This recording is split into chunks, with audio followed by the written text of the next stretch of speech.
Model ISDWC22. Add water here. Add diesel here. Close these two protectors. Yammer engine. Add engine oil.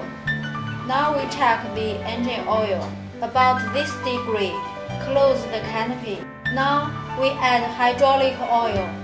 Accelerate. Start the engine. Adjust the chip direction here. Face it.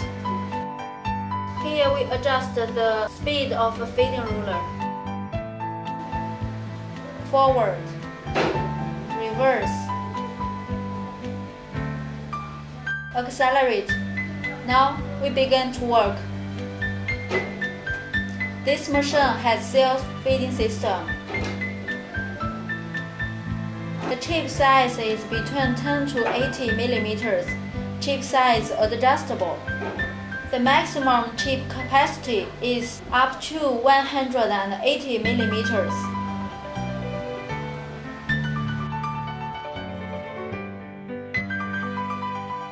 If you want to stop, just release the accelerator. Now, the way to change blades: turn the screws, open the gate, and the screw on the disc wheel.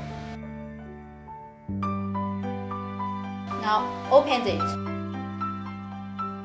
Turn the disc wheel. Now you find the blades.